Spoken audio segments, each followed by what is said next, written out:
রাধে রাধে বন্ধুরা। রামনবমীর দিন ভগবান শ্রীরামের আশীর্বাদ পাওয়ার জন্য অবশ্যই করুন এই কাজগুলি।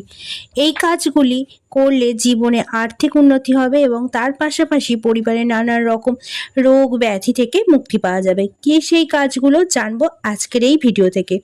রামনবমীর দিন আর্থিক লাভ করার জন্য নবমীর দিন সন্ধ্যার সময় একটি লাল কাপড় নিতে হবে।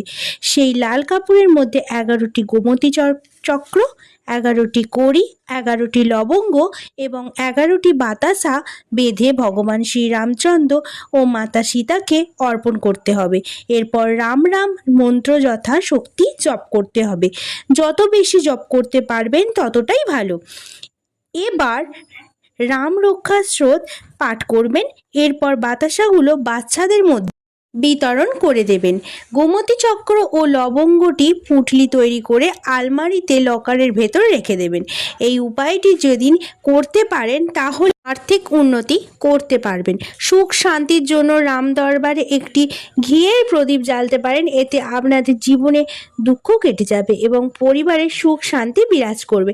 পরিবার থেকে রোগ ব্যাধি মুক্তি পাওয়ার জন্য রামনবমীর দিন সন্ধ্যার সময় যে কোনো হনুমানজির মন্দিরে গিয়ে হনুমানজির সামনে বসে 108 বার রাম নাম উচ্চারণ করবেন।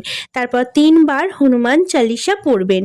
এটি যদি করতে পারেন তাহলে আপনাদের পরিবার থেকে সমস্ত রোগ জ্বালা যন্ত্রণা থেকে মুক্তি পাবেন। বারবার বিবাহের যোগ লেগেও কেটে যাচ্ছে, তাহলে রামনবমীর দিন ভগবান শ্রী রামচন্দ্রকে ও মাতা সীতাকে হলুদ সিঁদুর নিবেদন করবেন। তাহলে বিবাহের সব বাধা কেটে গিয়ে নতুন বিবাহের যোগ তৈরি হবে।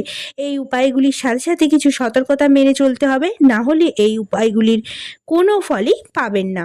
জেনে নিন এই সতর্কতাগুলি কি কি। রামনবমীর দিন কাউকে ছোট করবেন না, কাউকে অপশব্দ বলবেন না, কাউকে মিথ্যে কথা বলবেন না। এই দিন আমিষ আহার থেকে বিরত থাকুন। ব্রাহ্মণ বা কোনো দুস্থ ব্যক্তিকে শস্যদান করতে পারেন। এর ফলে রামচন্দ্রের বিশেষ কৃপা লাভ করবেন। আশা করি আপনাদের ভিডিওটি উপকারে আসবে। সম্পূর্ণ ভিডিওটি দেখার জন্য অসংখ্য ধন্যবাদ।